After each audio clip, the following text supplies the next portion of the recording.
Imagine a family without a care in the world, but on the brink of disaster. It's 1988, and the Horrells from Caerphilly, South Wales, have every reason to be happy. Their daughter and their younger son have a new sister, Natalie. We were all very surprised and we were all very excited at the fact that there was a new little baby in the house. It was even better for me because he was a little sister. The age differences was 9 and 4, so it was just right to have another baby, and everything was perfect. But everything wasn't perfect. 200 miles away at Newton-le-Willows in Lancashire lives someone who, for entirely separate reasons, coveted a baby. She was a woman who displayed bizarre behaviour involving babies over several years. And she was about to encounter Natalie. There are people out there in society who have no empathy for their fellow human beings, and they will do anything if it pleases them. And that, to me, is a very frightening thought.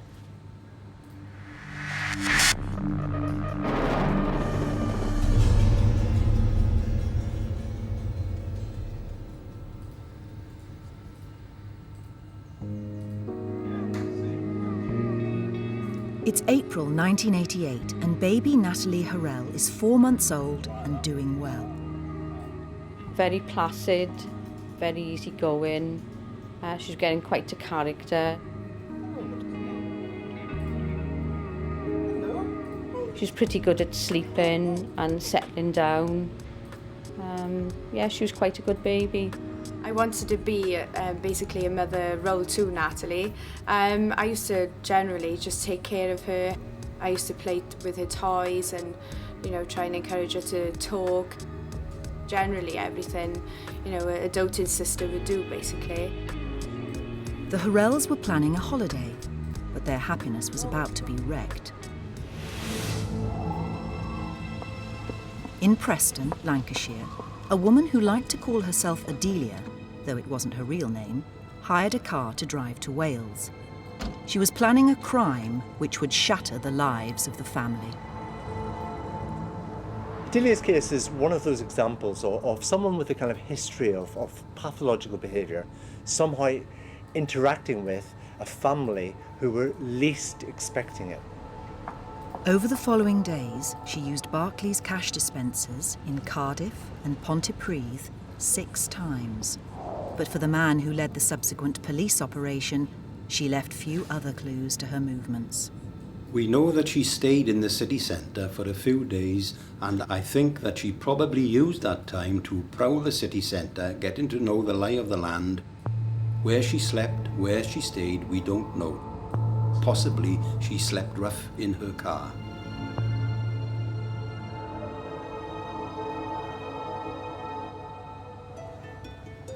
What is known is that some days after arriving in Cardiff, there was an incident which foreshadowed the events which were later to unfold. Adelia approached a shopper. Oh, a lovely baby. She's lovely. Can I hold her? No, Sarah. No. The Horrells, including baby Natalie, arrived in Cardiff to shop for their holiday. I can remember just getting off the train and more or less skipping up this long tunnel here. I can remember it being so long, and the anticipation, and the excitement to go shopping was, something that we didn't generally do in Cardiff. No, but I just loved shopping and... yeah. Natalie was in the pram and she really enjoyed days like this. She tended to be the type of child that just wanted to be in the outdoors, and she loved being in her pram. She loved being with us, didn't she? Not far away, at around this time, Adelia entered a food outlet and asked for hot water for a baby flask. She was wearing a bin liner on her head, cut into the shape of a scarf. Right, just a few more. The Horrells were working their way round the shops, including a Littlewood store, now taken over by Next. At some point in the afternoon, Adelia began following them. Eventually, they headed back to Queen Street Station.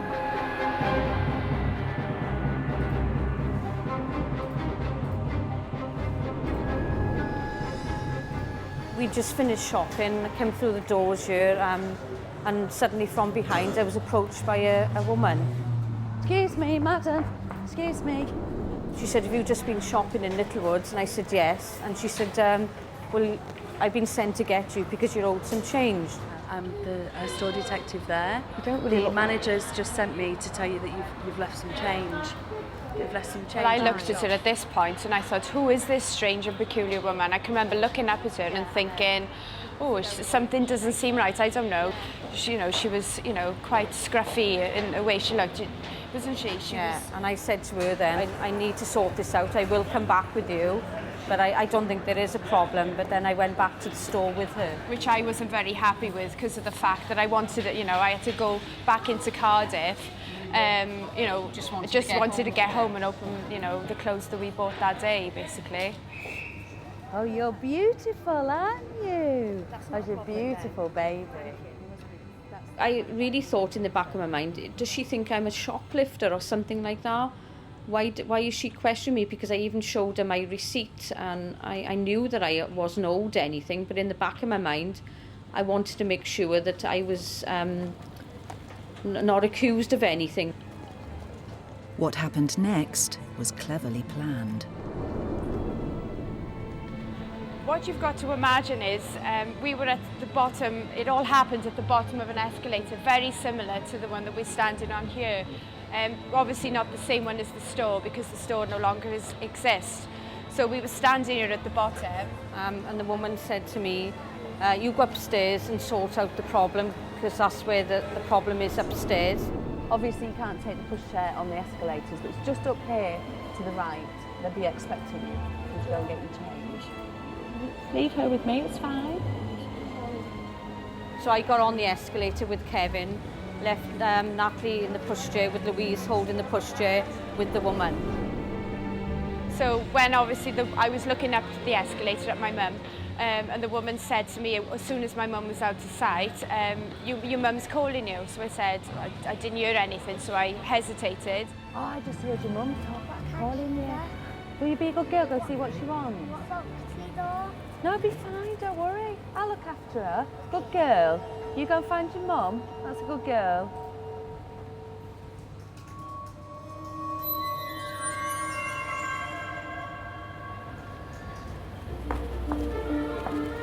I thought, oh no, what's going on? Because the way she pushed Natalie away just wasn't right. So I went up the rest of the escalator, come back down, and you've got to imagine there was a stairs here. So I come all the way down the stairs, running frantically through the store, and she was nowhere to be found.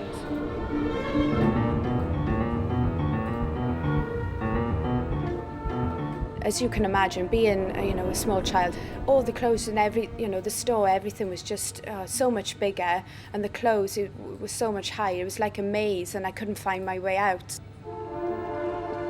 An eyewitness saw Adelia fleeing, almost overturning the pushchair on some steps. I think she'd calculated her entrance, where she wanted to position us by the escalator, and her exit, which we later found out was at the back entrance of the store.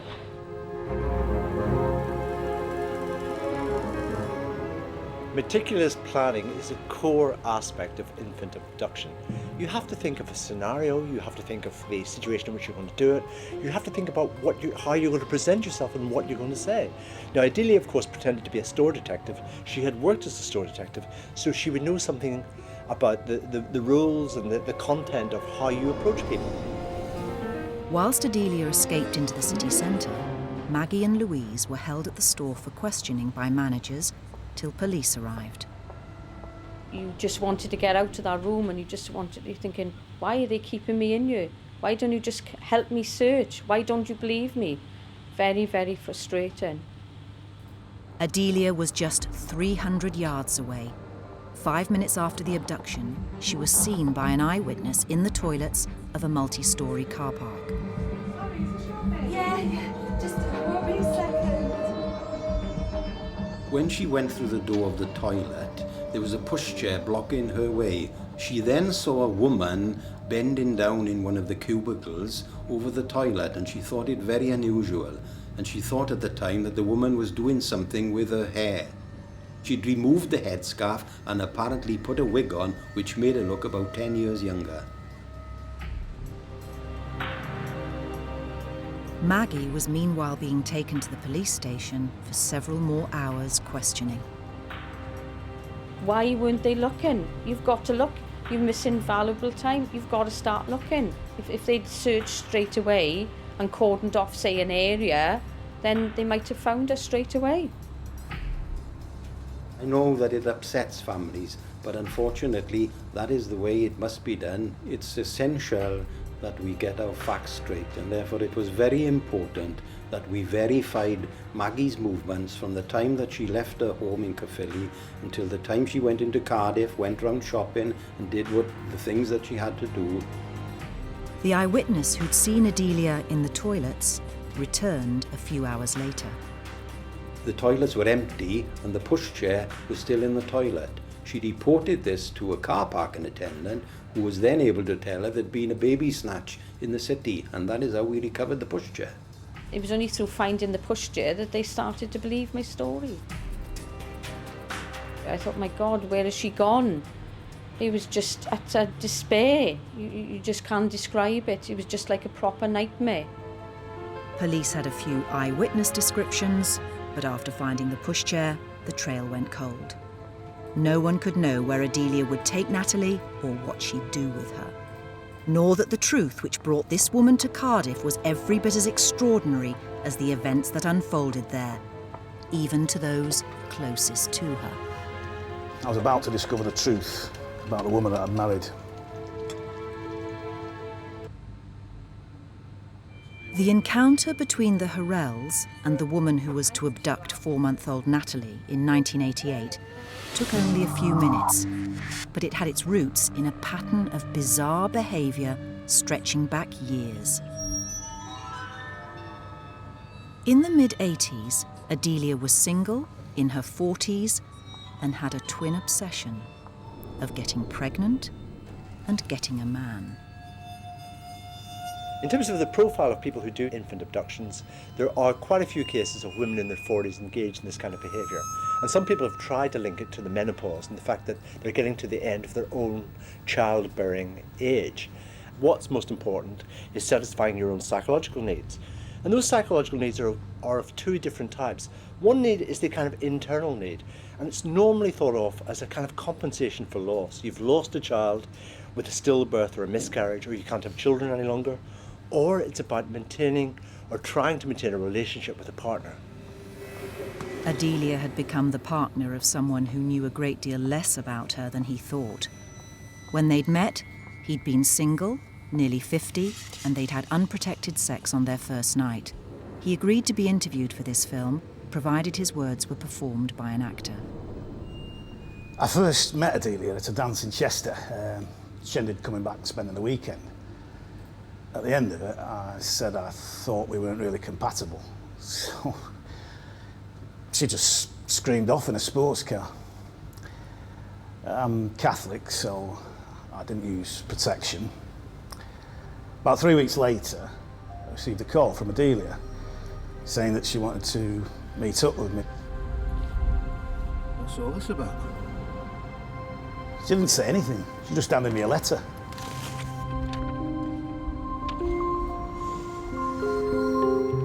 It said she was pregnant. Okay, look, I don't want you to worry. I'll look after you. I'll look after the baby. All right? I mean it. I'm not that type of a fellow I'll just walk away. For a time, the relationship felt normal and relaxed.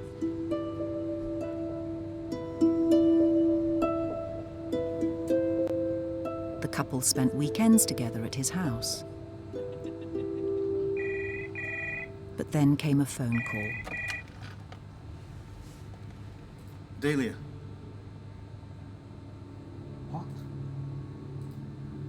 You've lost our babies? Babies? What she was saying was that she'd lost twins. I didn't even know she was expecting twins.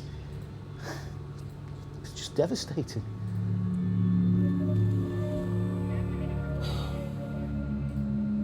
Hi, darling. Sorry I'm late getting back at work. 2 months later, Adelia announced she was pregnant again. I was getting a bit of leg pulling at work, you know, these pregnancies coming so soon, one after the other. You'll have to start buying stuff soon. Those little boots. But a short time later, she again said she'd miscarried. I suspect she was inventing these pregnancies to get me to marry her. But we're already living together as man and wife. I mean, I was giving her money for food, clothes, you know. And then I discovered that she'd changed her name by deed poll to mine, without even asking me. Adelia's attempts to deepen the relationship were to become increasingly bizarre.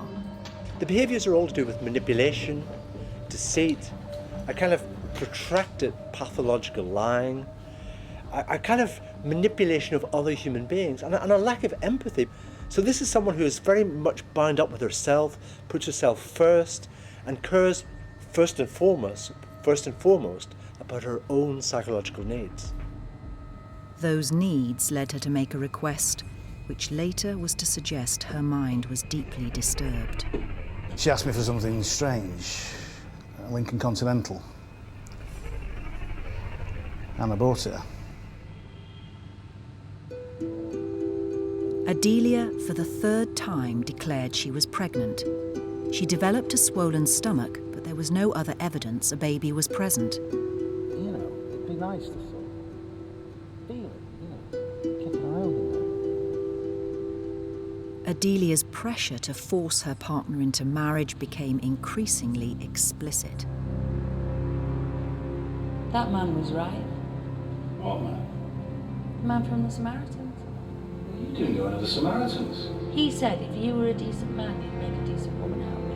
Oh, he did he? Yeah. I thought, she's already taken my name, she's carrying me child, so I thought, I'll book the marriage ceremony, and we went ahead. And all through the ceremony, for no reason that I could see, she was laughing hysterically.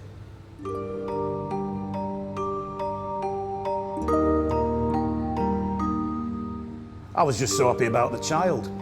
Adelia said that Tess had confirmed it was going to be a girl. So we decided to call her Heidi. I was just so excited. So I went buying cots and prams and so on, you know. We even looked for combs and cups and trinkets with Heidi printed on them. But 3 days after the wedding, Adelia telephoned her new husband. Don't kill my baby. She said she'd fallen down some concrete steps and there was no fetal heartbeat, so she was going to have the dead baby removed. Adelia!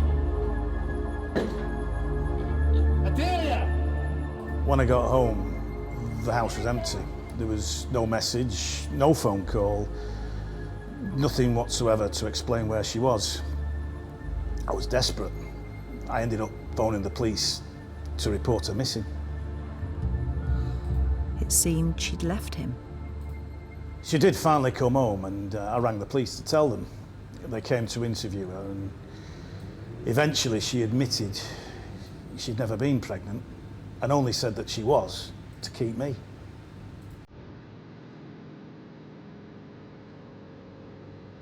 I was so upset and hurt by the charade that she'd put me through. It was at that point that I realised she was mentally ill. So I decided to do a bit of research. He discovered Adelia had been married 3 times before. The first husband, a merchant seaman, left her, though they had 2 children. The second appeared to have divorced her before dying, partly through alcohol abuse. But then came a revelation relating to the third husband, which cast new light on Adelia's request for a Lincoln Continental. She told me that he died of an heart attack. In fact, the husband was found in a Lincoln Continental with a pipe attached to the exhaust. He'd committed suicide. before you know it, she's on to the police saying, I want the car back. Well, the police are saying, you know, it's full of vomit and fumes, but she's there demanding. So she gets it back, and before you know it, she's driving around again in it.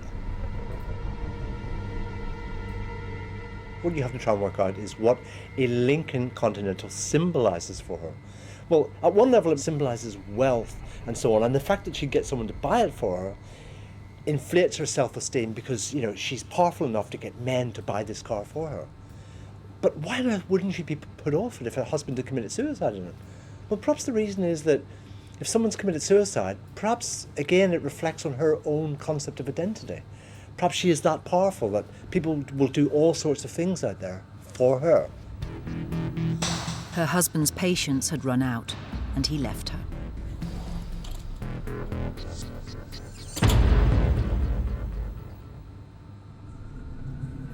He did return after 3 weeks, but tensions deepened. Adelia was letting the house slip. What have you been doing all day?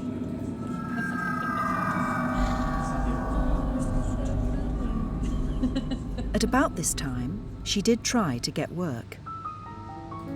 She obtained a government grant to set up a private detective agency and offered her services as a store detective, but she put decreasing effort into her marriage. Our relationship deteriorated. Then things really came to a head.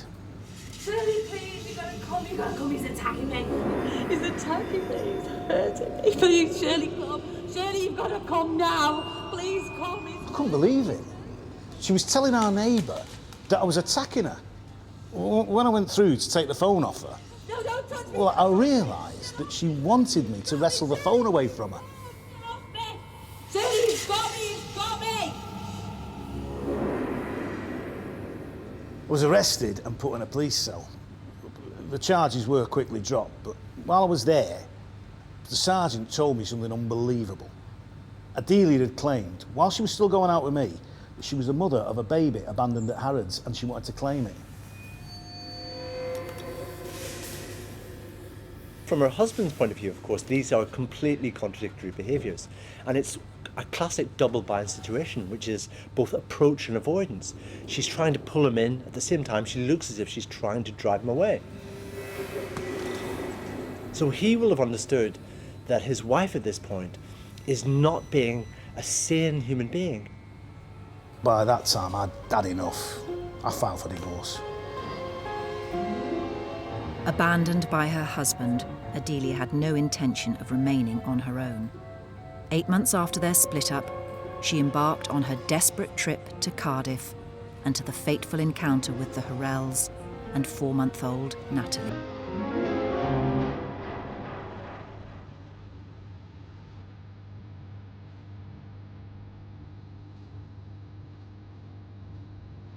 May the 2nd, 1988, and 4-month-old Natalie Horrell was in the clutches of Adelia, who had abducted her. Her family and police had no idea of Adelia's identity or what she was to do with her captive. I always remember at the time that who I now know as the Chief Superintendent of South Wales, John Williams, he came up to me and he said, I give you my word, this person thinks she's clever, but believe me, we get her back. That evening, Adelia brought Natalie to her home at Newton Le Willows in Lancashire.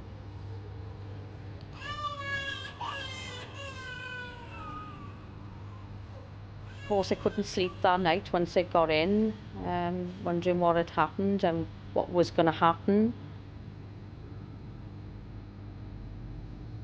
But I basically stayed awake all night. Police cast their net nationwide. It was a matter of saying, is this baby still in the Cardiff area? Is it in South Wales? Or is it in the UK? These were days before widespread CCTV footage was available. Obtaining a good description of Adelia was vital. Did she have like starry eyes or long eyelashes like that? Louise helped police put together a photo fit. So she had eyelashes pretty much like that, really. I can remember looking through books and books of different eyes, different noses, different mouths, chins, hair, and then I had to put the photo fit together from what I could remember. There was little forensic evidence to go at. Using the photo fit and press briefings to appeal to the public was the central tool of the investigation. The media were massively important. We understood from the very beginning that they can reach parts that the police can't, and therefore we made a conscious decision to use them as much as possible. And we give every interview we could give, and we give every story, and we tried our best to keep on the front pages. The story quickly caught the public imagination, dominating the news. I think some stories about abduction really take hold of us all, like the Madeleine McCann story, because of the way they grab us, because we empathise with the parents. You know, we've all been in that position. You know, we've all left our children for a few moments or a few minutes. And I think whenever you imagine yourself in that situation, it sets up a psychological bond between you and the victims. And I think you genuinely care about the outcome of the whole thing. Responses to the coverage began flooding into the incident room. Each needed checking out. We received hundreds of calls, and I don't think there was a police force in the country that wasn't carrying out an inquiry for us. At the outset, this appeared to be something of a maternal nature and not malicious. We therefore appealed, and we said that the baby had to be fed every 3 hours and was partially on solid food. I then appealed to everybody, mostly women, who would have empathy with the family, who did somebody come home with a baby they shouldn't have? Was somebody living above them, more active with a child? Louise and Maggie were left coping not only with a sense of loss, but guilt. I felt angry with myself. I felt, why was I so stupid? I'd basically said the most awful thing to her, which I will always regret. I said, you didn't let that woman take our baby. Well, of course, I was in such a state. I said, oh my God, I said, I'm sorry I've said that. I didn't mean that. That was my first thoughts, accusing, which was totally wrong to a 9-year-old. I was the mother. I was the one in charge of that child. It should have been me. I should have done more for Natalie, being the responsible one that I always was. My mum would leave me, and say, right, you can feed your sister, you can change your nappy. I took on the motherly role. I sort of felt responsible that I should have taken better care.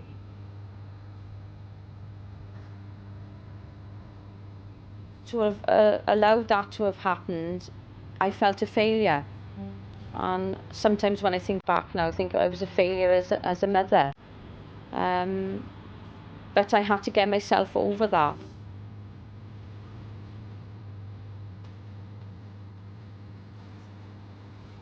The police inquiry was massive. We had upwards of 50 to 60 detectives from South Wales working on it, and of course the rest of the country through the media were well aware of what was going on. But the family could do no more than wait for news.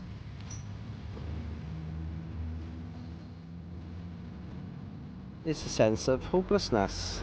No matter what we did, we couldn't do much. But the lowest I got was 3 days after Natalie went missing, about 6:10. The phone rang and I answered it. Hello? And it was a woman who just said that she's dead. Everybody was looking at me expecting good news, and I just broke down, and it's the first time that I cried. I had to go into the kitchen. My mum and dad was there, and I was just in tears, and it was so out of character as well that you just couldn't explain it. And I just couldn't believe anybody could be so hateful.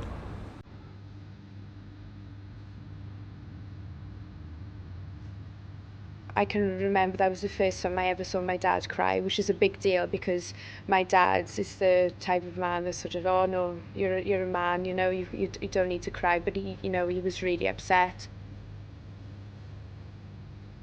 Emotionally, it was a very hard time for my family. All of my family got together, my aunties, my grandfather, everybody was always in the house. Many in the local community too provided support. Among them, the Reverend Michael Short. Every morning, they seemed full of hope that that day may bring the little girl back. And then, as the evening descended, I would call again, the darkness would come, and they'd have darkness of a different kind, because there'd been no hope, no mention of little Natalie. And they hoped for the best, but feared the worst.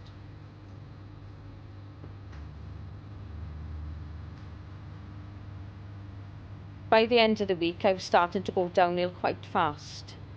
And it was on the Friday that I actually was at my worst.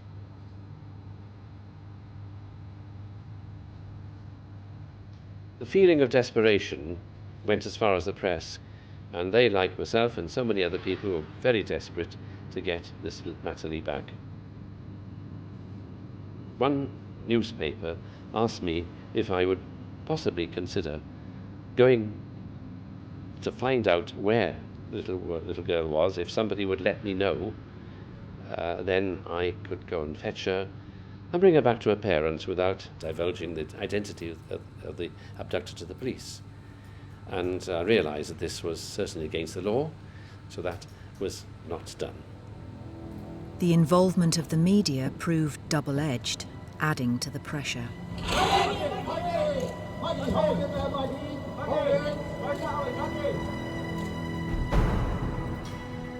The breakthrough came not from a random member of the public spotting Adelia, but from someone closer to home who heard about the story and put two and two together. It was Adelia's estranged husband who provided the crucial information. Just kept nagging at my brain. I'd seen the photo of it, I'd heard the story. It all fitted too well with Adelia's fantasies involving babies. I just contacted the police. Police went to Adelia's address. They had no way of knowing whether this would be just one more fruitless house call, or if she did turn out to be the abductor, what she might have done to baby Natalie.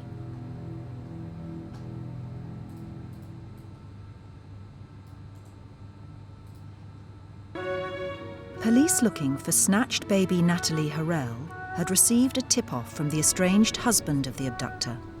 5 days after the kidnap, on May the 6th, they visited her home, one of hundreds of such checks being made across the country. Do you mind if I pop in a minute? Oh, well, we'll talk about it inside. This time, they found a baby, but they couldn't be sure it was Natalie. Is this your baby, madam? Give me the date of birth. March 23rd. March 23rd. You're asking me to believe this baby's only 6 weeks old? Yeah, it's just big for his age. Yeah, very big. Under questioning, Adelia admitted the baby was not hers. She said she'd seen a boy shaking a pushchair, and when she told him to stop, he didn't seem bothered. So I decided that I needed to just take him for his own protection. Adelia claimed that the only reason she took the baby was because the brother was shaking it violently.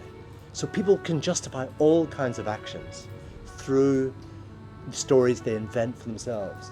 This is a really common feature of these cases. These people want to live with themselves afterwards, and they do it by justifying their actions in all kinds of complex and psychologically interesting ways. Police suspected their search was over, but only the family could give a definite identification. Hello, from the local CID. I'm here to tell you that we found a baby. Well, to me, I just went, that's Natalie. But Maggie, obviously more maternal, she said, well, I've got to pick her up and I've got to see her. Whereas I'm almost screaming from the rooftops, we got Natalie back. And that was the big difference between me and Maggie at the time. Maggie and Paul were driven to Cardiff Police Station for the journey north. Can you remember 20 years ago? Yeah. Gone like that, haven't Yeah, it? remember like it was yesterday when we arrived at the station here. A decoy car distracted the press. We went downstairs and got in a car under the ground somewhere, wasn't it? Still a blur. Yeah, Still a and blur, isn't it? we went in one direction and the car went in the other. And we were travelling like in the Miami car. Vice, I said, didn't I? That's right, yeah. Yeah. But I was still in a bit of a quandary as, you know, what to think, because I thought, well, what if it isn't her? And, you know, I'm going to be so disappointed. I can remember waking up in the night and my parents weren't there. And I thought it was very odd. And my grandmother was there at the time and she said, go back to sleep now, everything's okay. And I said to her, where's mum and dad gone? Oh, they've gone to speak to the police. They shouldn't be long.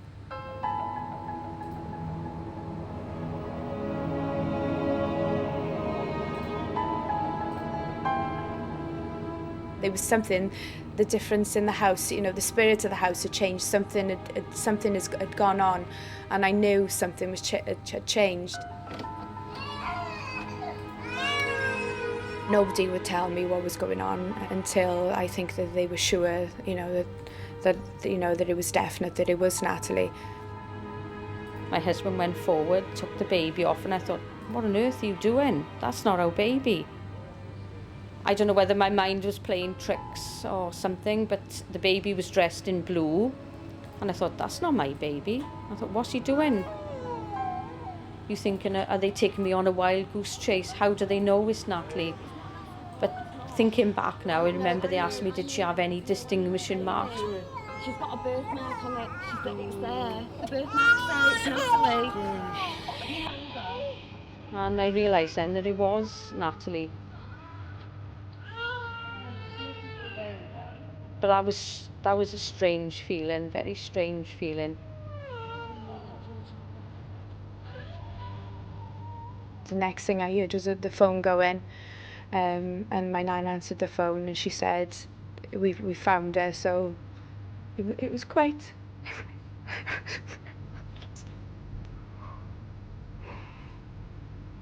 Sorry. Oh, it's quite emotional. That part of it is, cause it's, you know, it's happy emotion, because it's one of those things you sort of feel as a child, you know, that's the best thing that you wanted. You wanted to hear that news. I didn't want, you know, you didn't want to hear the news when it was sort of bad news. I was hoping that it was happy news, and it was. They'd found her.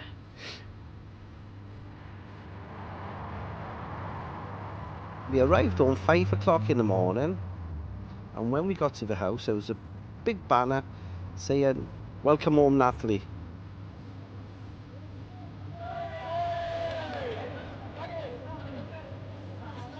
Reporters, friends, family, everybody. People out in the streets, everybody dancing, drinking, partying without us.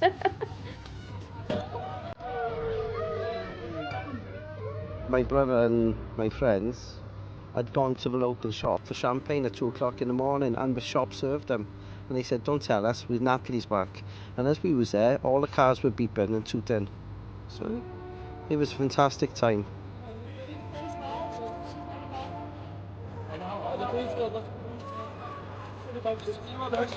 Away from the partying and hubbub, the first few quiet moments together with the family.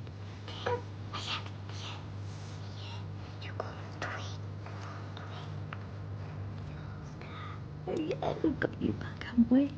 When I actually held her in my arms, instantly I went straight back into mother role. I was like, oh, I gotta soothe her, she's crying. It felt really, it was amazing feeling, the best feeling I've ever had. Armfuls of flowers arrived from well-wishers. At one stage, we absolutely filled the bath. There were so many bouquets. I mean, I absolutely love flowers. So what we decided to do, we decided to take quite a lot of them up to the local hospital so that the patients up there, because we'd had too many to keep in the house, but it was nice at the time. Well, I was elated, and so were all my staff. So were the media, and I think everybody let out massive cheers. It was a wonderful thing because there was a bonding with the family between the police and everybody else, and it was such a lovely outcome to it. John Williams will always hold a special place in our hearts, and I felt there was a special bond between us all, and I think that we all worked together as a team to get Natalie back, and that's what we did. Police, like everybody else, they are family people, and when a child is involved, they do become sometimes emotionally involved. It's probably the best case of my career. A short time after Natalie was found, she was christened, along with Louise and her brother Kevin, partly in thanksgiving.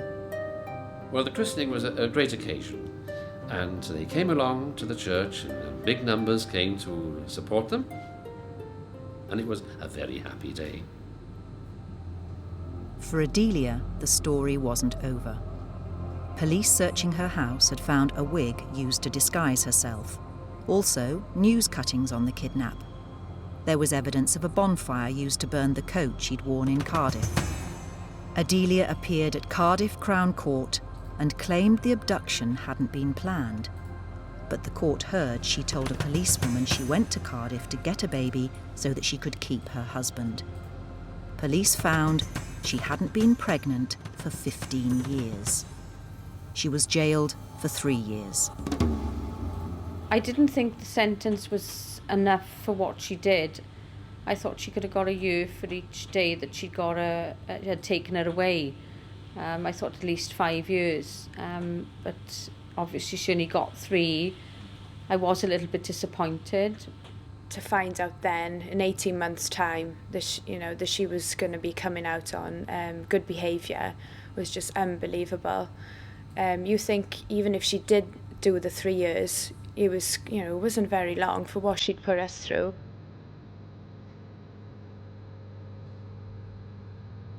I think in trying to understand Adelia's state of mind, you're trying to understand the state of mind behind all infant abduction. When you interview abductors, they always say the same kind of things. It's about compensating for loss. It's this absolute pathological desire to have a child regardless of the consequences. And most also point to the fact that if they just had a child, it would produce some magic solution to a relationship problem. Whatever Adelia's motives, the family feels scant sympathy. I don't feel sorry for her in a way, because Natalie wasn't hers. She had no right to take her. I don't think I will ever forgive her for what she did. She knew exactly what we was going through, because every single newspaper had Natalie on the front page. So even 20 years on, my feelings for her are still not very good. And if I never see her ever again, that'll be soon enough for me. I try not to think about her, because she could have destroyed our life. I felt like I'd nearly destroyed myself as being a good mother, but I sort of picked myself up from that and thought to myself, you mustn't let this ruin your life, you mustn't let it beat you, you've got to fight this and you've got to turn it around. It took quite a long time to do that, but I did do it, and we've got a happy ending.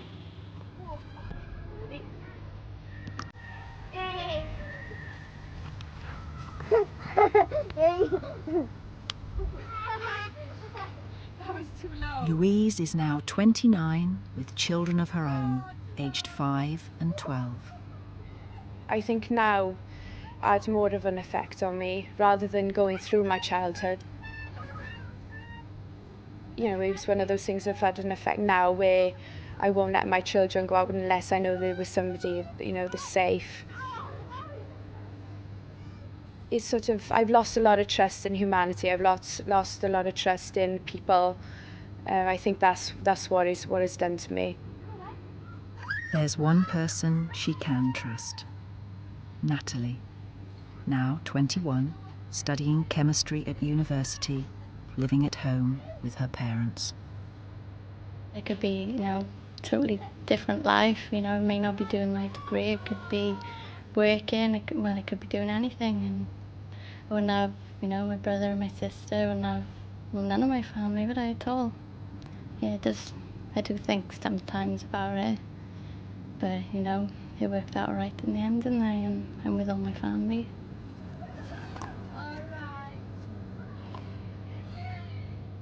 Don't really feel hate towards her. It's hard to describe what I feel. It is weird to think that she could be watching this, you know, watching me, but I don't know where she is. I don't know what she looks like, you know, she could be anybody. I'm very protective of Natalie, even more so than I ever was. We're always close anyway, you know, as some sisters are. But I think it brings me closer to Natalie, because obviously I want to be there most of the time, and I just feel, you know, I'm really lucky and glad that she's with us.